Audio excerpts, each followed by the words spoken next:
Students, आज का जो हमारा लेक्चर है ये pharmacy technician pharmacology unit 3 adrenergic drug के बाद एडर्जिक एंटागोनिस्ट के बारे में है। एडर्जिक सिस्टम के बारे में आप पढ़ चुके हैं। इससे प्रीवियस लेक्चर में मैंने आपको बताया था कि एडर्जिक के एंटागोनिस्ट ड्रग्स या एडर्जिक के एंटागोनिस्ट क्या हैं। स्टूडेंट्स, एडर्जिक सिस्टम के अंदर हमने पढ़ा था कि ऐसे न्यूरोट्रांसमीटर जो कि सिम्पैथोमाइमेटिक का फंक्शन परफॉर्म कर रहे होते हैं या उनकी एक्टिविटीज़ जो हैं सिम्पैथोमाइमेटिक हैं, वो एडर्जिक एगोनिस्ट थे। और आज हमने जो ड्रग्स पढ़नी हैं उसमें हमने इससे प्रीवियस लेक्चर में एडर्जिक एंटागोनिस्ट के बारे में पढ़ लिया था।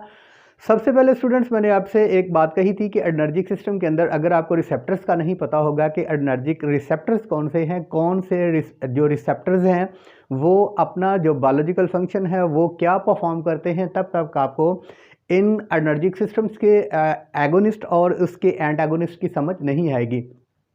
आज के इस लेक्चर के अंदर स्टूडेंट्स स्पेशली मैं एडर्जिक सिस्टम के एगोनिस्ट के एडर्जिक सिस्टम के जो रिसेप्टर्स हैं उनके बारे में आपको बताऊंगा। अगर आप इन रिसेप्टर्स की नॉर्मल फिजियोलॉजी के बारे में जान जाएंगे तो आपको पता चल जाएगा कि एडर्जिक के एगोनिस्ट और उसके एंटागोनिस्ट ड्रग्स का इफ़ेक्ट जो है वो क्या होगा। सिंपली हमने इससे पहले लेक्चर्स में ये पढ़ लिया है कि जो भी रिसेप्टर्स है वो एक ऐसा बायोमोलिक्यूल है जो कि या तो सेल की सरफेस के अंदर प्रेजेंट है, या तो सेल के इंटरसेलुलर, या तो सेल्स के इनसाइड प्रेजेंट है, या तो सेल के सरफेस पे प्रेजेंट है। यानी ये एक ऐसा बायोमोलिक्यूल था जिसके साथ कोई भी लिगेंड मॉलिक्यूल, कोई भी सिग्नल मॉलिक्यूल आके बाइंड होता है। बाइंड होने के बाद जो है वो रिसेप्टर और जो लिगेंड मॉलिक्यूल है वो प्लस उसकी फॉर्मेशन होती है और उसके बाद जो है उसका बायोलॉजिकल एक्शन देखने को मिलता है। आज की प्रेजेंटेशन के अंदर स्टूडेंट्स हमने एडर्जिक सिस्टम के जो रिसेप्टर्स हैं उनके बारे में पढ़ना है, उनके इफ़ेक्ट के बारे में पढ़ना है कि उनका नॉर्मल जो इफ़ेक्ट है वो क्या है, उनकी साइट कहाँ पे है यानी उसकी लोकेशन क्या है, और उनका बायोलॉजिकल फंक्शन जो है वो क्या है। अगर हमें इनके साइट का पता चल गया, इनके बायोलॉजिकल फंक्शन का पता चल गया, तो हमें पता चल जाएगा, हम जल्द ही सीख जाएंगे कि इन रिसेप्टर्स के साथ अगर कोई ड्रग आके इनको फैसिलिटेट कर रही है इनके फंक्शन को तो वो एगोनिस्ट कहलाएगी। अगर इन रिसेप्टर्स के फंक्शन को कोई ड्रग इनहिबिट कर रही होगी तो वो ड्रग जो है वो ड्रग एंटागोनिस्ट कहलाएगी। यानी एडर्जिक सिस्टम में जो ड्रग जो है वो इन रिसेप्टर्स को फैसिलिटेट कर रही होगी उसको कहेंगे हम ये एडर्जिक का एगोनिस्ट है। और जो ड्रग इनको इनहिबिट करेंगी यानी उस न्यूरोट्रांसमीटर जो कि डोपामाइन है, सेरोटोनिन है या कि एड्रेनालिन है, नॉर एड्रेनालिन है, वो इन रिसेप्टर्स के साथ आके बाइंड होने को जो ड्रग इनहिबिट करेंगी, बाइंड होने नहीं देंगी, वो बायोलॉजिकल फंक्शन होने नहीं देंगी, वो ड्रग जो है वो इसके एंटागोनिस्ट कहलाएंगी। तो स्टूडेंट्स देखते हैं व्हाइट बोर्ड की प्रेजेंटेशन में हमने सबसे पहले लिखा हुआ है रिसेप्टर। ये रिसेप्टर्स हैं, यानी रिसेप्टर्स मैंने एडर्जिक सिस्टम के रिसेप्टर आपको पहले भी बताए थे कि अल्फ़ा और बीटा, इसकी मेजर दो टाइप्स हैं। अब अल्फ़ा की भी सब टाइप्स हैं, अल्फ़ा 1, अल्फ़ा 2, और उसके बाद बीटा की भी सब टाइप्स हैं, बीटा 1, बीटा 2 और बीटा 3, बीटा 4 रिसेप्टर्स भी हैं। लेकिन यहाँ पर हमने बीटा 1 और बीटा 2 के बारे में ही जानना है। सबसे पहले रिसेप्टर्स हैं, उसके बाद मैंने जो हेडिंग दी है वो साइट है, यानी ये कहाँ पे प्रेजेंट रिसेप्टर है। उसके बाद स्टूडेंट्स मैंने यहाँ पे लिखा है इफ़ेक्ट, यानी इनका नॉर्मल बायोलॉजिकल जो इफ़ेक्ट है वो क्या है, यानी बॉडी में इनकी नॉर्मल फिजियोलॉजी क्या है ये भी जानेंगे। उसके बाद जो ड्रग इनको फैसिलिटेट कर रही हैं वो एगोनिस्ट होंगी, और जो इनकी नॉर्मल फिजियोलॉजी को इनहिबिट कर रही हैं, इनके नॉर्मल फंक्शन को होने से रोक रही हैं, वो ड्रग इनकी एंटागोनिस्ट ड्रग होंगी। अब स्टूडेंट सबसे पहले हम अल्फ़ा 1 रिसेप्टर के बारे में जानते हैं। अल्फ़ा 1 रिसेप्टर सबसे पहले कहाँ पे प्रेजेंट है? पेरिफेरल ब्लड वेसल्स के ऊपर प्रेजेंट है। पेरिफेरल ब्लड वेसल्स, जो न्यूली फार्मेसी टेक्नीशियन के स्टूडेंट है पेरिफेरल ब्लड वेसल के बारे में सुन लें कि जितनी भी हमारी बॉडी के अंदर ब्लड वेसल्स हैं एओर्टा से निकलती हैं, मास वाय हार्ट की वेसल्स के जितनी भी हमारी बॉडी के अंदर वेसल्स हैं ब्लड की, उनको वो आर्टरीज हो सकती हैं, वो कैपिलरीज हो सकती हैं, इन तमाम ब्लड वेसल्स को स्टूडेंट्स कहेंगे हम पेरिफेरल ब्लड वेसल्स। और अल्फ़ा 1 जो रिसेप्टर है वो पेरिफेरल ब्लड वेसल्स पे प्रेजेंट है। अब इसकी नॉर्मल फिजियोलॉजी क्या है? एडर्जिक सिस्टम में देखेंगे एगोनिस्ट क्या कर रहे हैं और एंटागोनिस्ट क्या कर रहे हैं इस रिसेप्टर के साथ बाइंडिंग के बाद। सबसे पहले इसकी नॉर्मल फिजियोलॉजी ये है कि ये वैसो कंस्ट्रिक्शन का काम करते हैं। वैसो कंस्ट्रिक्शन का काम क्या करते हैं? ब्लड वेसल्स को जो है इनकी कंस्ट्रिक्शन लाते हैं। उसके बाद पेरिफेरल ब्लड वेसल्स की कंस्ट्रिक्शन करते हैं सिर्फ अगर कोई, अब इनका फंक्शन, ये तो नॉर्मल फिजियोलॉजी थी। अगर कोई भी पार्टिकुलर ड्रग एडर्जिक सिस्टम की इस जो अल्फ़ा 1 का जो नॉर्मल फिजियोलॉजी है इसको फैसिलिटेट करेगी, यानी ऐसा इफेक्ट देने की कोशिश करेगी, वो इस रिसेप्टर्स के लिए जो वो ड्रग होगी वो इसका एगोनिस्ट होगी। और जो ड्रग एडर्जिक एंटागोनिस्ट के बारे में हम इससे प्रीवियस लेक्चर में पढ़ चुके हैं, इस एक्शन को इनहिबिट करेगी, यानी इस एक्शन को रोक, जो एक्शन इस ये नॉर्मल एक्शन हो रहा होगा इसको रोकने की कोशिश करेगी, यानी इनहिबिट करेगी। न्यूरोट्रांसमीटर को उनकी बाइंडिंग साइड पे ना बाइंड हो, ना वैसो कंस्ट्रिक्शन करे, तो वो स्टूडेंट ड्रग होगी एंटागोनिस्ट। ठीक है। उसके बाद हमने पढ़ना है अल्फ़ा 1 के बारे में हम पढ़ चुके हैं। अल्फ़ा 2 रिसेप्टर्स क्या है और अल्फ़ा 2 रिसेप्टर कहाँ पे प्रेजेंट है। सबसे पहले स्टूडेंट्स, जो अल्फ़ा 2 रिसेप्टर है ये प्री सिनेप्टिक न्यूरॉन पे प्रेजेंट है, ब्रेन स्टेम के अंदर ये प्रेजेंट है, प्री सिनेप्टिक न्यूरॉन पे प्रेजेंट है। अब इसकी जो नॉर्मल फिजियोलॉजी है वो क्या है स्टूडेंट्स, यहाँ पे समझिएगा। एक तो ये नॉरएपिनेफ्रिन की रिलीजिंग को रेगुलेट करता है, यानी रेगुलेट रिलीज ऑफ न्यूरोट्रांसमीटर। ये नॉर्मल फिजियोलॉजी है हमारी बॉडी में इस अल्फ़ा रिसेप्टर की। जब इसके साथ आके कोई भी न्यूरोट्रांसमीटर बाइंड होता है इसका, यानी एडर्जिक न्यूरोट्रांसमीटर इसके साथ बाइंड होगा, तो ये जो इफेक्ट होगा ये क्या होगा? रेगुलेट रिलीज ऑफ न्यूरोट्रांसमीटर, यानी ये न्यूरोट्रांसमीटर की रिलीजिंग, नॉरएपिनेफ्रिन की रिलीजिंग को रेगुलेट करेगा। उसके बाद स्टूडेंट यहाँ पे है decrease tone, motility and secretion of GIT tract, यानी ये क्या करेगा? एक तो मसल्स की, जो जीआईटी ट्रैक के मसल्स हैं उनकी टोन को डिक्रीज करेगा। टोन यानी मसल टोन के बारे में आपको बता दूं, इससे पहले मे बी आप इस डेफिनेशन से या मसल टोन से, या जब भी कभी ये वर्ड आपको मिले डिक्रीज टोन, मसल्स टोन, इसका मतलब वो टोन है, यानी अब आप कह सकते हैं कि मसल्स के अंदर रिजिडिटी जो है वो मसल्स की टोन कहलाएगी, यानी ये मसल्स की स्टिफनेस को कम करेगा। किसकी मसल्स की स्टिफनेस को? बात जीआईटी की हो रही है, गैस्ट्रल इंटेस्टाइनल ट्रैक के मसल्स की बात हो रही है, उसको डिक्रीज करेगा। मोटेलिटी को डिक्रीज करेगा। अगर यहाँ पे जीआईटी की मोटेलिटी ज़्यादा थी तो आपने देखा था कि उसमें डायरिया भी काज हो रहा था। यहाँ पे जीआईटी की जो मोटेलिटी है ख़ुसूसन इसका ताल्लुक है पेरिस्टालसिस मूवमेंट से। अल्फ़ा 2 रिसेप्टर जो है ये जीआईटी ट्रैक में पाया जाएगा, प्री सिनेप्टिक न्यूरॉन में पाया जाएगा, और ये क्या करेगा? मोटेलिटी को डिक्रीज़ करेगा, जीआईटी की सिक्रेशन को डिक्रीज करेगा, जीआईटी ट्रैक के अंदर जो सिक्रेशन है उसको भी डिक्रीज करेगा, यानी खुसूसन ये ग्लैंड्स की सिक्रेशन को डिक्रीज करेगा। ये अल्फ़ा 2 रिसेप्टर अगर एडर्जिक एगोनिस्ट जो है वो ड्रग अगर हम देंगे तो वो इस नॉर्मल एक्शन को इंक्रीज करेगा, नॉर्मल एक्शन को अचीव करेगा। तो ये नॉर्मल एक्शन को अचीव करना जो है, अचीव करने वाली ड्रग्स जो है वो स्टूडेंट्स एडर्जिक एगोनिस्ट कहलाएंगी।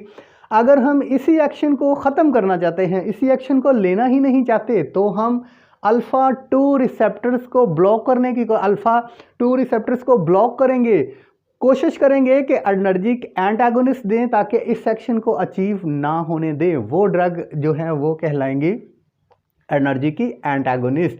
स्टूडेंट्स जान चुके हैं अल्फ़ा 1 के बारे में, अल्फ़ा 2 के बारे में। उसके बाद स्टूडेंट्स बात करते हैं बीटा 1 की।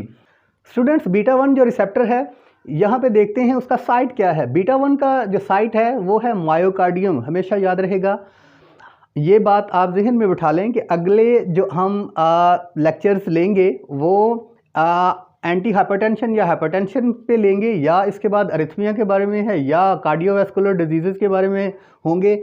उसमें बीटा 1 और बीटा 2 की बड़ी इंपॉर्टेंस है। अगर आप बीटा 1 और बीटा 2 की नॉर्मल फिजियोलॉजी, बायोलॉजिकल फंक्शन को जान जाएंगे तो तब देखेंगे कि कौन सी ड्रग जो है वो बीटा 1 को, बीटा 1 रिसेप्टर्स की एगोनिस्ट है, कौन सी उसकी एंटागोनिस्ट है, और बीटा 1 रिसेप्टर्स को कैसे ब्लॉक कर रही है या कैसे उसके फंक्शंस को फैसिलिटेट कर रही है।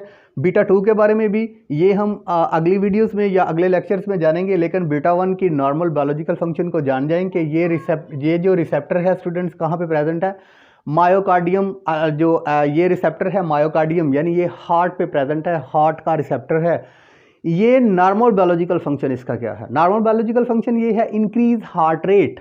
अगर ये नॉर्मल जो इसका एडर्जिक न्यूरोट्रांसमीटर है इस रिसेप्टर्स के साथ बीटा 1 रिसेप्टर्स के साथ आके बाइंड हो रहा था, तो नॉर्मल जो बायोलॉजिकल फंक्शन था वो इंक्रीज हार्ट रेट, वो हार्ट रेट को इंक्रीज कर रहा था।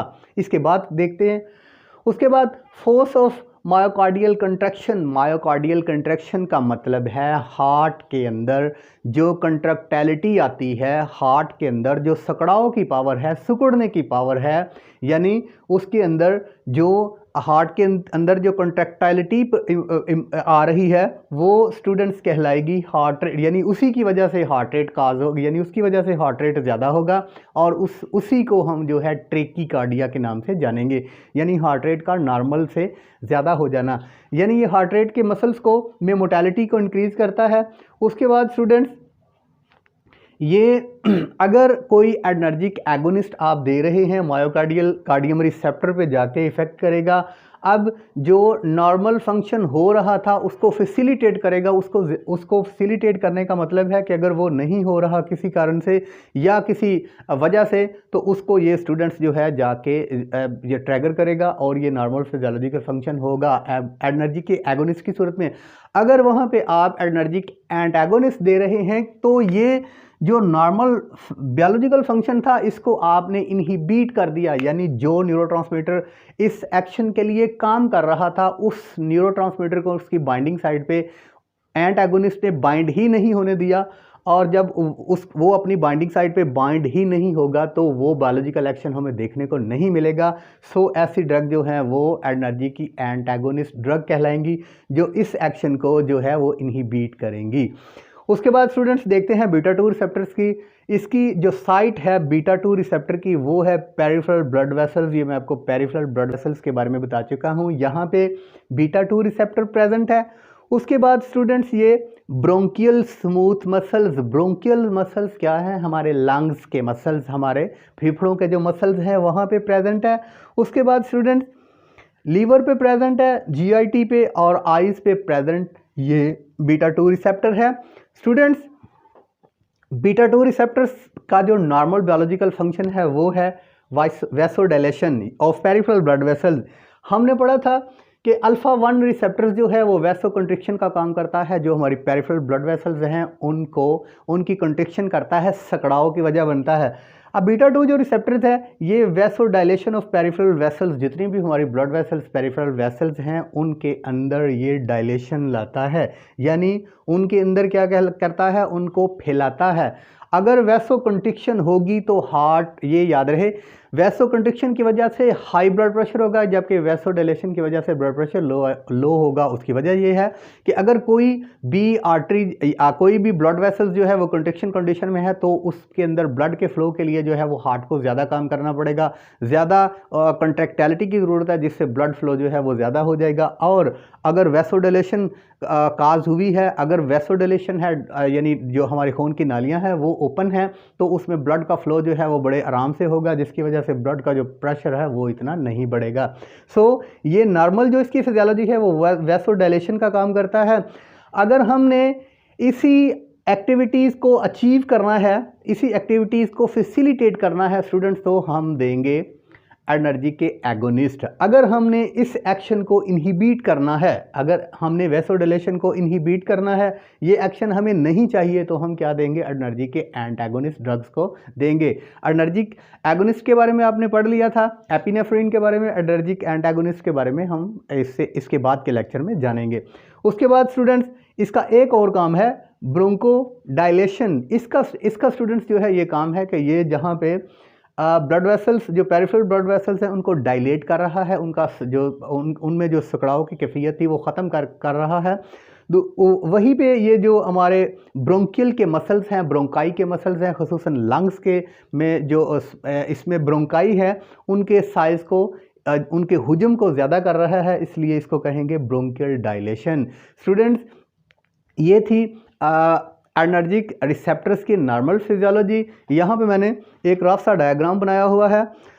ये दो रिसेप्टर्स मैंने एंटागोनिस्ट ड्रग्स जब बाइंड होती हैं और एगोनिस्ट ड्रग जब बाइंड होती हैं, ये रफ सा डायग्राम है, इसको मैंने प्रीवियस लेक्चर में भी आपको समझा दिया है। यानी ये एक रिसेप्टर है, एडर्जिक रिसेप्टर्स, दो रिसेप्टर्स हैं। अगर कोई ड्रग्स जो कि ये जो रिसेप्टर्स हैं इनके नॉर्मल बायोलॉजिकल इफेक्ट को इम्प्रूव कर रही है या फैसिलिटेट कर रही है, वो ड्रग्स स्टूडेंट्स कहलाएगी एगोनिस्ट। अक्सर स्टूडेंट्स जो हैं वो इस कॉन्सेप्ट को नहीं समझ पा सकते कि एगोनिस्ट क्या है, एंटागोनिस्ट क्या है। ये मतलब ये शॉर्टली मैं बता रहा हूँ आपको कि जो इन रिसेप्टर्स का नॉर्मल फिजियोलॉजिकल इफेक्ट है वो ड्रग्स जो कि एडर्जिक एगोनिस्ट, हमने फॉर एग्जांपल हमने एपिनेफ्रिन के बारे में पढ़ा, इसके नॉर्मल बायोलॉजिकल इफेक्ट को जो फैसिलिटेट कर रही हैं यानी इसको इम्प्रूव कर रही हैं, वो कहलाएंगी एगोनिस्ट ड्रग्स। और जो एंटागोनिस्ट ड्रग्स हैं वो इन्हीं रिसेप्टर्स का ये जो बायोलॉजिकल इफेक्ट है इसको इनहिबिट करेंगी, ये इफेक्ट को रोकेंगी, यानी इस इफेक्ट को होने ही नहीं देंगी, जिसकी वजह से जो है वो इसका नॉर्मल फिजियोलॉजिकल इफेक्ट नहीं होगा, वो ड्रग्स कहलाएंगी एंटागोनिस्ट।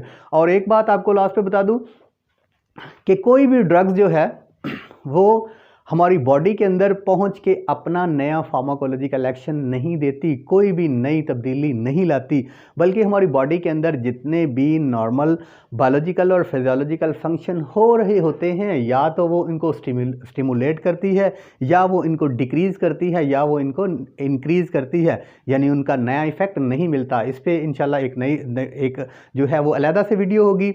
ये रिसेप्टर्स के बारे में जानने के बाद जो अगला हमारा लेक्चर होगा उसमें इंशाल्लाह दोबारा मुलाकात होगी। इजाज़त हो, अस्सलाम वालेकुम।